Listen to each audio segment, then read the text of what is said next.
Hello guys, welcome back. कैसे हैं आप सभी। सबसे पहले तो देखो बच्चों, एक बात मैं आपको बता दूं कि लेक्चर आप देख लेते हैं पर लाइक आप नहीं करते हैं ना, इसलिए मैं लेक्चर इतना डिले कर देता हूं, क्योंकि यार मैं मोटिवेशन मुझे नहीं मिलेगा तो आपके लिए फिर लेक्चर कैसे मैं ला पाऊंगा। तो सबसे पहले आप अपना एक बस छोटा सा काम कर दिया करो, लाइक कर दिया करो, उसके बाद लेक्चर देखना शुरू करा करो, है ना। अब मैं आपको ये टॉपिक पढ़ा रहा हूँ, बड़े ही ध्यान से सुनना। बहुत सारी चीज़ें हैं इसमें जो कि आपको समझनी पड़ेंगी, जाननी पड़ेंगी। ठीक है, आइए ज़रा। तो इसका नाम है आपका टॉपिक का वो ये कि प्रॉपर्टीज ऑफ मैटर और उसका मेजरमेंट। अब भाई प्रॉपर्टीज जो होती हैं मैटर की, वो सब आप जानते हैं, दो तरह की प्रॉपर्टीज होती हैं जनरली, फिजिकल और केमिकल। और उनका मेजरमेंट कैसे होगा उस फिजिकल और केमिकल प्रॉपर्टीज़ का, वो हम देखेंगे। सबसे पहले हम इस फिजिकल प्रॉपर्टीज़ के अंदर में पहले तो हम इसमें थोड़ा सा फिजिकल प्रॉपर्टी और केमिकल प्रॉपर्टी के बारे में जान लेंगे अभी, और उसके बाद में फिर इसका मेजरमेंट देखेंगे। और उस मेजरमेंट से पहले थोड़ी सी हिस्ट्री वगैरह को देखेंगे कि भाई मेजरमेंट की शुरुआत कैसे हुई थी, क्या हुआ था, वगैरह वगैरह। ठीक है, चलो पढ़ना शुरू करते हैं अब यहाँ से, ज़्यादा हम आगे बात नहीं करेंगे। तो क्या लिखा है भाई, फिजिकल प्रॉपर्टी और केमिकल प्रॉपर्टी की हम बात करें तो दुनिया का भाई कोई भी सब्सटेंस हो, है ना, कोई भी सब्सटेंस हो, every substance has unique and characteristic properties, मतलब कि उसके पास में कुछ ना कुछ ऐसी यूनिक या फिर कैरेक्टरिस्टिक प्रॉपर्टीज होती हैं। सिंपल सी बात है। अब ये जो प्रॉपर्टीज हैं, देखिए लिखा है these properties can be classify in two categories. हम इन कैटेगरीज को या इन प्रॉपर्टीज को दो तरीके से क्लासीफाई कर सकते हैं।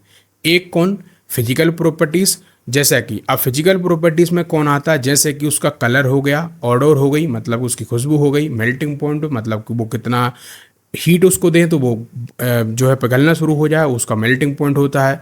बॉइलिंग पॉइंट वगैरह कि भाई वो कितनी उसको हीट दें कि वो एकदम उबलना शुरू हो जाए, और उसकी डेंसिटी वगैरह, ये सारी बातें क्या हो जाती हैं, किसी भी चीज़ की एक फिजिकल प्रॉपर्टी हो जाती हैं।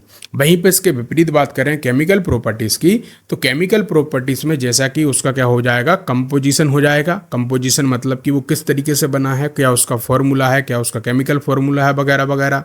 ठीक है, या किन किन तरह के एलिमेंट से वो मिलकर बना है, ये सब उसका क्या हो जाएगा, कंपोजिशन हो जाएगा, मतलब केमिकल प्रॉपर्टीज़ हो जाएगी। कंबस्टेबिलिटी कैसी है, मतलब इसको यदि हम जलाना शुरू कर दें तो वो कैसे जलेगा, हीट किस तरह की देगा, फिल्म किस तरह की देगा, है ना। और रेक्टिविटी वो कैसे करेगा, किसके संग में, एसिड्स वगैरह के संग में या बेसिस वगैरह के संग में, ये उसकी केमिकल प्रॉपर्टी हो जाएगी। हमने बिल्कुल शॉर्ट में समझ लिया फिजिकल प्रॉपर्टी और केमिकल प्रॉपर्टी को। अब थोड़ा आगे बढ़ते हैं। अब भाई फिजिकल प्रॉपर्टीज़ की हम बात करें तो इनको हम क्या कर सकते हैं, फिजिकल प्रॉपर्टीज़ को मेज़र कर सकते हैं। ठीक है, ये और ऑब्जर्व विथआउट जो है क्या, चेंजिंग द आइडेंटिटी और the composition of the substance. बड़ी ही इंपॉर्टेंट लाइन है, बड़ी इंपॉर्टेंट लाइन है बच्चों, उसको समझो, फील आपको आना चाहिए। सुनो, फिजिकल प्रॉपर्टीज जो होती हैं किसी की, उसको यदि आपको मेजर करना हो, मैंने जिस हिसाब से कहा भाई इसका जो है एक लेंथ है, ठीक है, ये इसकी फिजिकल प्रॉपर्टी है। अब इसकी लेंथ को यदि आपको मेजर करना है तो क्या इसको आप काटेंगे, पीटेंगे, कुछ इसको जलाना शुरू कर देंगे क्या, बताओ। तो हमको ना तो कोई कंपोजिशन की जरूरत पड़ रही है, ना कोई कुछ हमको चेंज कराने की जरूरत पड़ रही है। सिंपल इस पेन को उठाऊंगा, इसकी लेंथ को स्केल से मेजर कर लूंगा, ये मुझे पता चल जाएगा ये कितना लंबा है। तो ये भाई फिजिकल प्रॉपर्टी के संग में होता है। ठीक है, वहीं पे हम बात करें किसकी, मेजरमेंट या फिर ऑब्जर्वेशन किसका, इसका विपरीत आपके केमिकल प्रॉपर्टीज़ का। तो उसके लिए हमको क्या करना पड़ता है, केमिकल चेंज कराना पड़ता है, तब जाके वो सही से मेज़र हम कर पाते हैं। अब आप कहेंगे सर ये भी समझा दो। देखो, इसी पेन को मैं जलाऊंगा तो मुझे पता चलेगा भाई किस तरह का ये फ्लेम दे रहा है ना, तभी तो इसकी केमिकल प्रॉपर्टी पता चलेगी मुझे। और इसके अलावा यदि मैं इसको एसिड के संग में रिएक्ट कराऊं तभी तो मुझे पता चलेगा ये एसिड के संग में रिएक्ट करता है नहीं करता, मतलब कि मैं इसमें केमिकल चेंज कराऊंगा तब जाके मुझको इसकी केमिकल प्रॉपर्टी का पता चलेगा। इतनी सी छोटी सी बात है ये। तो मेजरमेंट जो होता है आपका फिजिकल प्रॉपर्टीज़ की हम बात करें, देखिए लिखा है यहाँ पे, मैं इसको दूसरे कलर से ले लेता हूँ। तो जो मेजरमेंट होता है आपका किसका, फिजिकल प्रॉपर्टीज़ का, उसमें हमको कोई भी क्या है केमिकल चेंज को कराने की या अकरेंस की ज़रूरत नहीं पड़ती है। जैसा कि अब आगे लिखा है the example of chemical properties की हम बात करें, आपका कौन है, तो देखिए कैरेक्टरिस्टिक जो है रिएक्शंस ऑफ की डिफरेंट सब्सटेंसेस की होती हैं। बहुत सिंपल सी बात है यार, ये घुमा फिरा के एनसीईआरटी वाले लिखते हैं, लेकिन कुछ ऐसा है नहीं है। मैं आपको फिर से बताता हूँ। बोल रहे हैं कि केमिकल प्रॉपर्टीज़ जो है आपकी जनरली, उनके जो कैरेक्टरिस्टिक रिएक्शंस आपको करानी पड़ती है उस सब्सटेंस की, तब जाके उसकी केमिकल प्रॉपर्टी पता चलती है, जो कि मैंने आपको अभी जस्ट बताया है। कैसे, जैसे कि आप उसकी एसिडिटी वगैरह पता करनी है आपको, किसी भी सब्सटेंस की वो उतना एसिड है क्या बेसिक है, तो भाई उसको रिएक्शन कराना पड़ेगा तो ही तो पता चलेगा। या उसकी बेसिसिटी पता करनी, मतलब वो कितना बेसिक है ना। बेसिक मतलब होता है जो बेस आपका क्या बोलते हैं यार उसको, मतलब जो उसका होता है ना अम्ल का उल्टा, एसिड का उल्टा जो आपने पढ़ा है या बेस वगैरह, तो वो कैसा है, तो उसके लिए आपको बेस की जरूरत पड़ेगी, ठीक है। फिर इसके अलावा कंबस्टेबिलिटी है ना, कितनी ज़्यादा वो हीट दे रहा है, कितना वो कैसा जल रहा है, ठीक है, ये सब उसको हमको करना पड़ेगा। तो केमिस्ट जो हैं आपके, मतलब जो केमिस्ट्री से डील करते हैं, तो वो डिस्क्राइब करते हैं या फिर इंटरप्रेट करते हैं और प्रेडिक्ट करते हैं किसको, इन्हीं बिहेवियर को सब्सटेंसेस के, किसके बेसिस पे, नॉलेज ऑफ दियर फिजिकल और केमिकल प्रॉपर्टीज के बेसिस पे। मतलब वो क्या करते हैं, उनकी फिजिकल और केमिकल प्रॉपर्टी को देखते हैं और उनके बेस पे वो क्या करते हैं, डिटरमाइन कर देते हैं कैसा, कि वो भाई कैसा कैसा आपका उसका होगा, ठीक है। मतलब कि वो केयरफुल मेजरमेंट करेंगे, एक्सपेरिमेंट करेंगे और वो डिटरमाइन कर देंगे कौन रेक्टिव है कौन कैसा, उनकी केमिकल और फिजिकल प्रॉपर्टी को देख के। सिंपल सी बात है।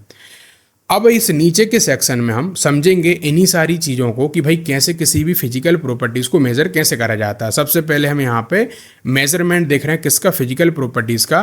फिर इसके जस्ट बाद आपका जो है अगले लेक्चर्स आएंगे, उसमें हम देखेंगे आपका क्या, केमिकल प्रॉपर्टीज़ को। तो चलो यहाँ से हम समझना शुरू करते हैं भाई किसी की भी फिजिकल प्रॉपर्टी को मेज़र कैसे करा जाता है।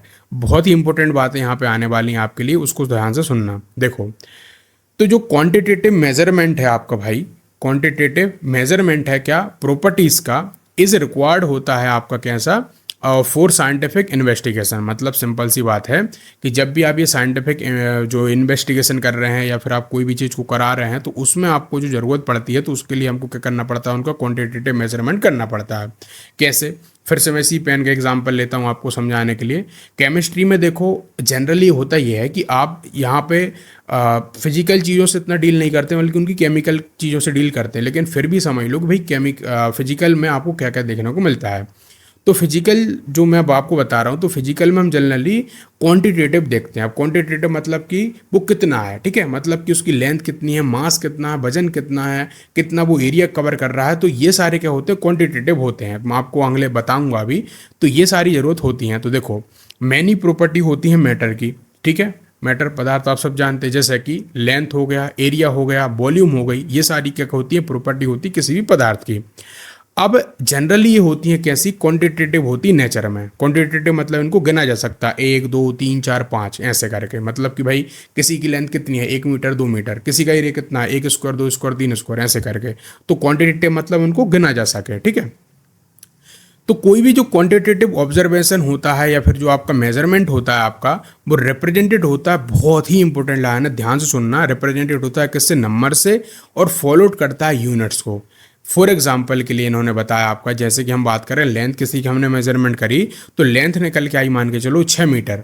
तो यहाँ पे अब जो आपके पास में ये 6 दिख रहा है भाई, आपका 6 जो दिख रहा है वो आपका क्या है, एक नंबर है। और यहाँ पे जो आपको एम दिख रहा है वो आपका क्या है, एक मीटर को डिनोट कर रहा है। और जनरली मीटर का मतलब ये है कि वो आपको लेंथ को बता रहा है और वो उसकी क्या है, यूनिट है। तो लेंथ की जो यूनिट है वो क्या है, मीटर है, समझे, ठीक है। इतनी सी बात है, ये आपको क्लियर हो जानी चाहिए आज। चलिए अब देखो यहाँ पे जो पॉइंट है आपका क्या, कि अर्लियर 2 तरह के सिस्टम आपके चलते थे, है ना, मेजरमेंट को करने के लिए। एक का नाम था आपका क्या, एक को कहते थे इंग्लिश सिस्टम और एक था आपका मैट्रिक सिस्टम। दोनों को मैं समझाता हूँ। पहले तो ये क्या लिख दिए हैं, देखो एनसीईआरटी की पता दिक्कत क्या सबसे बड़ी, कि एनसीईआरटी कुछ चीज़ें लिख तो देता है बट उसको डिफाइन नहीं करता। अब इसने बोल्ड में लिख तो दिया, अब आपको पता नहीं चलेगा अब आप खुद पढ़ने बैठेंगे तो इसके लिए किसी को, मतलब इसके लिए आपको टीचर की हेल्प जरूर होती है कि वहाँ पे वो उसको बैकग्राउंड में बताए कि ये मतलब क्या है इनका। तो मैं आपको बताता हूँ। इंग्लिश सिस्टम का मतलब इतना सा था कि पहले के समय में हम बात करें तो जैसा कि यूएस हो गया या यूरोप के देश हो गए, तो वहाँ पे ऐसा चलता था कि कोई भी चीज़ को मेजर करते थे तो वो चीज़ जो हमारी कॉमन चीज़ें होती उनका यूज़ करते थे। मैं आपको बताता हूँ, फॉर एग्जांपल कहीं पे वो उन्होंने कहा कि भाई जो आपका पैर होता है ना, तो पैर का जो तलवा होता है उसको क्या कहते हैं, हम अपना फुट बोलते हैं, 1 फुट 2 फुट ऐसा करके। तो उन्होंने कह दिया कि जो हमारा जो जो पैर का जो तलवा है, जो जितनी उसकी लेंथ है, वो उसको हम मेज़र करने के लिए उसका यूज़ करेंगे। हम कह देंगे कि 1 फुट के बराबर है ना, एक जो हमारा फुट है उसके बराबर, दो आपने मेजर कर लिए तो 2 फुट 3 फुट ऐसे करके उन्होंने कहा कि हम लेंथ को यदि मेजर करना होगा तो कैसा, इन्होंने कहा कि हम ऐसे तलवे से नाप लेंगे या मेजर कर लेंगे उसको, 1 तलवा 2 तलवा, तो इसको 1 फुट 2 फुट ऐसे करके ये भी लेंथ कर ली। अब कहीं इनको कहीं वजन को करना हो तो वजन के लिए जैसे कि कोई लिक्विड निकाला इन्होंने, है ना, कोई तरल पदार्थ निकाला, तो इन्होंने कहा ऐसा करेंगे भाई, एक जो स्पून होती है, चम्मच होती है, तो उससे हम मेजर कर लेंगे कि 1 चम्मच, 2 चम्मच, 3 चम्मच, है ना। कोई भी एक एग्जैक्ट इनके पास में वो नहीं था कि उससे वो कह के मेजर करके बोल दे कि इतना है उतना है, ठीक है। वो कॉमन जो चीज़ें उनके घर में होती थी वो यूज़ कर लेते थे। जैसे बोल देते थे वो 1 स्पून ऑफ जो है ऑयल, है ना, कहीं उनको किचन में कुछ बनाना, बोल देंगे 1 स्पून ऑफ ऑयल ले लो, और उनको पता नहीं वो कितना होता है, ठीक है। ये चीज़ कहाँ थी, इंग्लिश सिस्टम में थी, और ये भी बहुत ओल्ड है।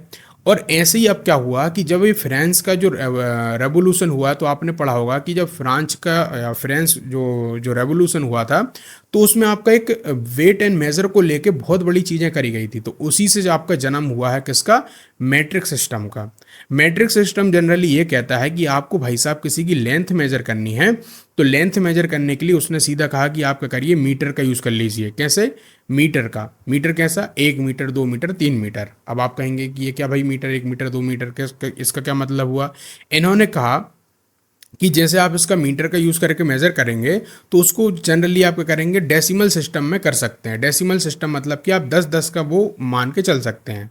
कैसे कि मैंने कहा मेरे पास में कोई भी एक चीज़ है, तो वो मैं सीधा कह दूंगा मेरे पास में वो 1 ग्राम है, ठीक है भाई। मेरे पास में वो 1000 है, तो ऐसे करके मैं लिख दूंगा मेरे पास में वो 1000 ग्राम है। अब ये 1000 ग्राम मतलब कितना, 1 किलो, ठीक है। ऐसे करके इन्होंने कहा, ठीक है। तो ये किसने दी, आपकी जो फ्रांस जो देश था, मतलब जो फ्रेंच रेवोल्यूशन हुआ तब दी। और फ्रांस में कब आई, आपकी लगभग फ्रेंच रेवोल्यूशन के समय ही आ गई थी।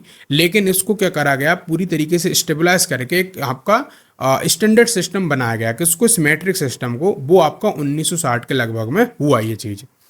अब ये तो भाई साहब इतनी बात मैंने आपको क्लियर कर दी। अभी भी मुझे पता है कई सारे डाउट गए होंगे, लेकिन आपको धीरे धीरे वो सारे क्लियर हो जाएंगे जैसे मैं आपको आगे पढ़ाना शुरू करूंगा, ठीक है। अब सुनो जरा आगे की कहानी।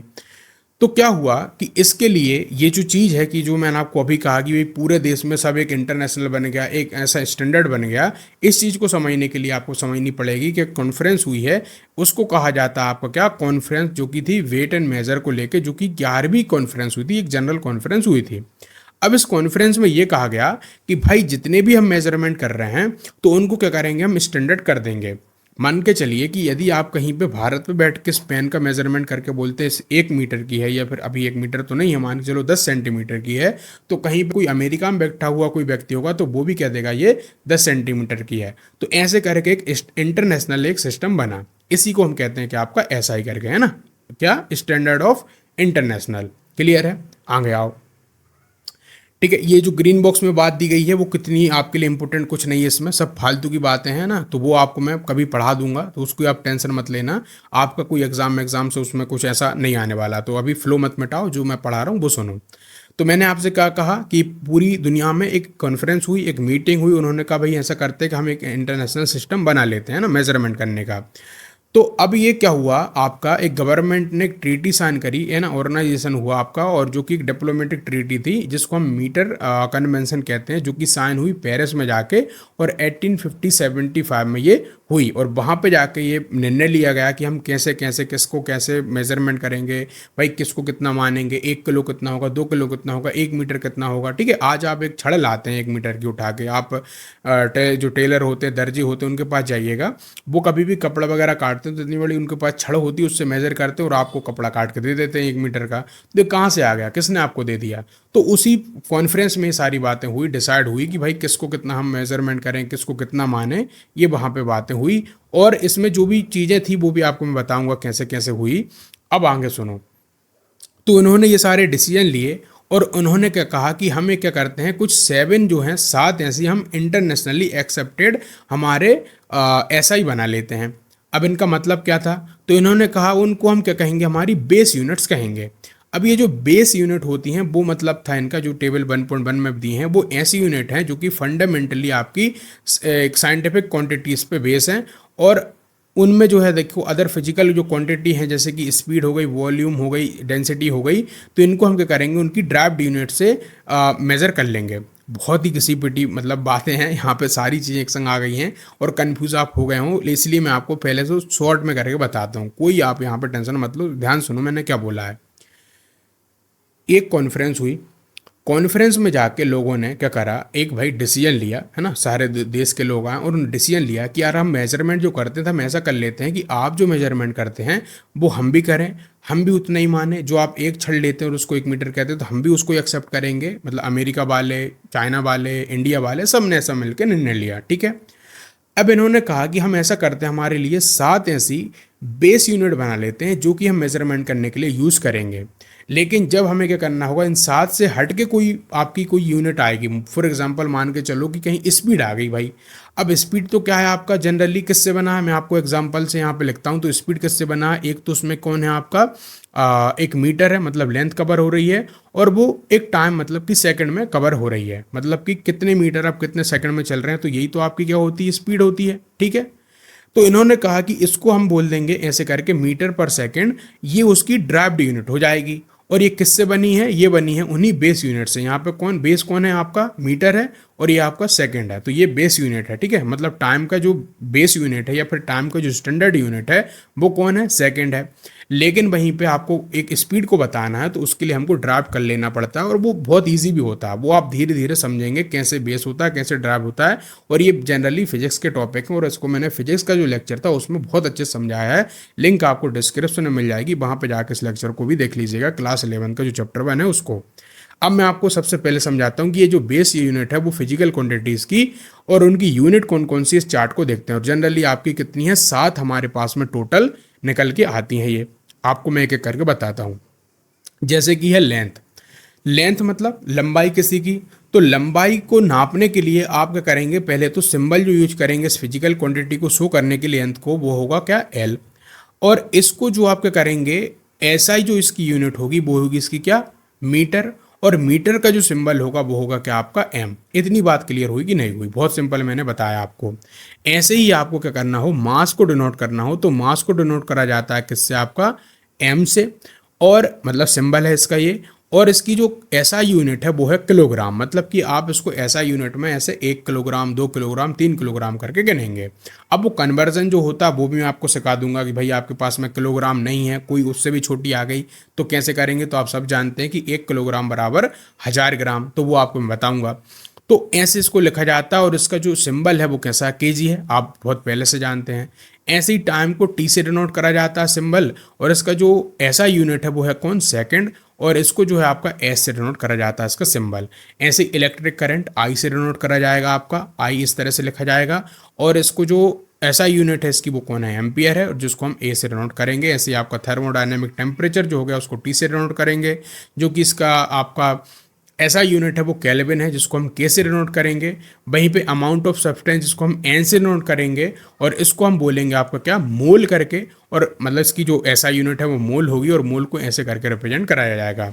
अब आपके दिमाग में फिर से क्वेश्चन आया होगा कि सर आप ये सब बताते जा रहे हो लेकिन हमको डिफाइन तो करो कि ये केल्विन कितना है, कैसे है, इनकी डेफिनेशन कैसे बना दी लोगों ने।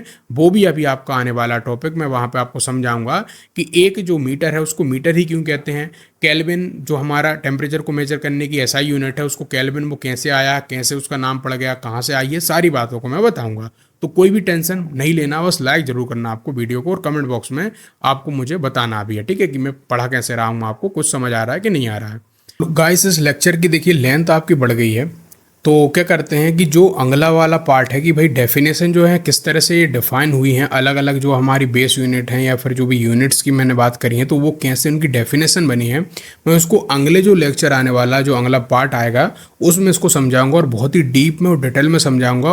और वहाँ पर मुझे क्या कुछ डेरिवेशंस करके आपको बतानी पड़ेगी कि कैसे एक जो किलोग्राम हो वो कैसे ड्राइव होकर उसको हमने बनाया है, और बहुत सारी बातें होंगी। तो एक पूरा समझ लो कि वो लेक्चर आपका लगभग 10 या 20 मिनट तो मुझको उसको समझाने में लग जाएंगे। तो इस लेक्चर को मैं इतना ही रखता हूँ, और आपको कोई भी दिक्कत गई होगी, कहीं भी कोई प्रॉब्लम आई होगी तो मुझे कमेंट बॉक्स में बता देना, ठीक है। इसमें इतना ही रखते हैं। और इसका टारगेट मत भूलिएगा गाइस, मैंने इसका टारगेट बिल्कुल और कम कर दिया, तो उसके लिए आपके लिए मुझे बस 2K का लाइक चाहिए, मतलब कि 2000 लाइक आप कर दो, और मुझे कुछ नहीं चाहिए आपसे, है ना। तो पैसे तो हम आपसे लेते नहीं, बस लाइक आप कर दिया करो, और लेक्चर बता दिया करो कमेंट बॉक्स में कि आपको समझ आया नहीं आया, क्या मैं चेंज करूं, ये सारी बातें, ठीक है। फिर मिलते हैं किसी और लेक्चर में। Thank you very much.